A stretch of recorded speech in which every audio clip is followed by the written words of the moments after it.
In this video, I'll show you how to build a portable low tunnel to protect your garden plants. Now, a structure like this has a ton of different potential uses, but in our case, I covered ours with insect netting to protect our plants, especially in the early spring from beetles and other pests in our region. But if you live in a hot climate, you could cover the same structure with shade cloth to protect your plants from high temperatures, or in colder climates, you can cover it with greenhouse plastic to extend your season. Last year, we built a prototype version of this that didn't last very long, but it was incredibly useful, so I decided it was time for an upgrade. This version is a bit taller and it covers a larger surface area so we can cover more plants without becoming too heavy or cumbersome to move around the garden. So let me show you how to make your own in just a couple hours. First things first, I wanted to build this portable hoop tunnel to fit inside our raised beds. So I measured the inner width at just about 45 inches, so I'll plan on making the structure slightly smaller than that. You could build this larger, but I wouldn't recommend going too big since it may become heavy and cumbersome to move around. Next, we need our materials. I'll leave a full list of the materials in the description of this video along with links to get them where possible. I decided on using 2 primary cuts of wood, 2 2x2s for the main frame, and 2 1x2s to hold the fabric tightly in place. Each of these starts off as an 8-foot long piece, and we'll cut them down to the right dimensions soon. I also used a small piece of spare 2x4 wood to reinforce the inner corners of the frame. Then I needed some flexible piping for the hoop structure, and I found these PEX pipes, which are flexible enough to bend, but still plenty supportive. Make sure you test out the flexibility before buying to make sure it won't snap under pressure. I only ended up needing 2 of these 3/4 inch 5-foot long PEX pipes for the final build. Next, you'll need the fabric or covering of your choosing. I'm using insect netting, but with this structure in place, you could choose to use an entirely different fabric like this row cover, which is used for season extension to keep your plants warm on the off seasons. Or you could use something even more effective like greenhouse plastic, basically turning this hoop structure into a mini greenhouse, also to extend your growing season. There are more options as well. Shade fabric is a great option if you live in a very hot climate. You could use this to shade some of your less heat tolerant plants. Whatever option you go with is obviously up to you, but I'll leave links down in the description to some of the more popular choices. Now for the accessories. You'll need a tape measure and a pen to measure and mark the wood, 2 types of screws, 1 1/4 inch and 2 1/2 inch, along with a drill and drill bit to pre-drill the holes and avoid splitting the wood. I also picked up this 7/8 inch spade bit, which basically makes a hole in the wood perfectly sized to the pipes, but if you wanted to skip this entirely, you could just drill and screw the piping straight into the wood. I also have this metal handle, which came with 2 small screws to easily move this thing around. And finally, I'll use a miter saw to cut the wood, but a normal handsaw also works just fine. So step 1 is to measure the 2x2 pieces of wood to the desired length. I chose a 42-inch length to allow a bit of wiggle room inside our raised beds, and as for the width, I went with 24 inches. I marked the cutting points clearly on the wood, then I did the same measurements on the 1x2 pieces, cutting 1 additional 42-inch piece from the 1x2s, which will act as a brace along the top of the tunnel. Then I was ready to cut the wood on the miter saw. I did make one small error here. I should have cut the 1x2 end pieces slightly wider to accommodate the added width of the frame, but I just cut a couple smaller pieces to make up for this mistake. Finally, I used a small piece from a 2x4 to create 4 right triangles, setting the saw at a 45-degree angle to cut these pieces.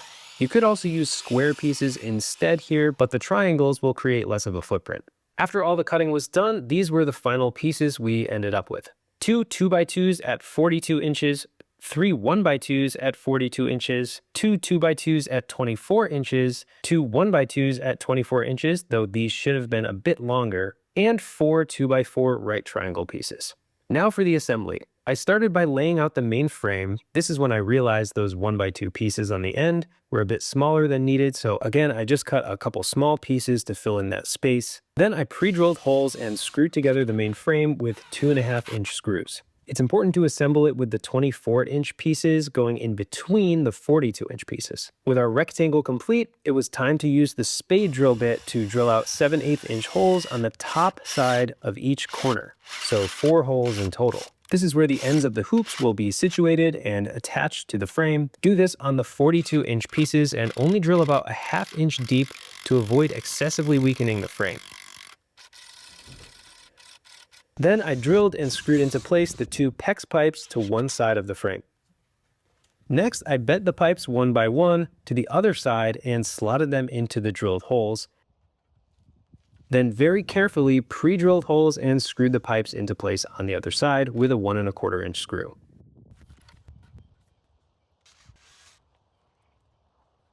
To reinforce the hoops, I used one of the 42-inch long pieces of 1x2 wood, fastening it to the top and center of each of the PEX pipes with a 1 1/4 inch screw, again on each side. To reinforce the frame, each corner gets a little triangle screwed to the inside, which will prevent the rectangle from becoming a parallelogram over time. Now for the fun part. This can be a bit tricky, but start by draping the fabric over the top of the hoop structure. Make sure there is plenty of excess on all 4 sides. Then, when it's looking relatively even and smooth, secure one side with the 1x2 inch pieces of wood, drilling and screwing them in place every 4 to 6 inches or so using the 1 1/4 inch screws. Work your way around the frame, making sure not to over-tighten the material or pull too much fabric away from the opposite side. Be gentle and go slow, as it's very easy to get to the final side and not have enough material to work with, so just take it slow. When you do get to the final side, pull the fabric from all sides to form a nice even hoop shape over the top, folding the excess material under the final piece of wood and securing it in place with screws. Then, using a pair of scissors, cut the excess material off the bottom of the tunnel for a nice clean finish. And for a final touch, I added a small handle to the center of the top brace with a couple of screws. And with that, our mini hoop tunnel is ready for the garden. I really can't overstate the usefulness of this portable mini hoop tunnel. We use it over our raised beds, but also even in the spring when we're hardening off. If we want to protect from critters and pests, we can just cover our trays with small seedlings while they're hardening off outdoors before they go into the garden with this same structure. Again, you can cover it with a different type of covering as well. Greenhouse plastic is a great idea. It would effectively work like a cold frame does, warming up the covered area in the early spring or in the late fall to extend your season on both ends. One other optional thing you could do is add a third hoop. I only added one on either end, but you could add a third in the middle for some added structural support and to keep that hoop structure intact throughout the entire length of the tunnel. But it really doesn't need to be any more complicated than this. This should last several seasons the way I built it. And while I do love this for its portability, and it definitely has a place in our garden, there does come a point where it makes sense to cover your entire raised beds with a more sturdy hoop structure. That way you can cover and uncover your entire raised beds with whatever fabric or covering you'd like. We do have another video on this channel about how to build your own raised beds. If you'd like to learn how to build a simple 4x8 foot standard raised bed, I'll leave a link to that video in the description below. Thanks so much for watching Geeky Greenhouse, and I'll see you next time.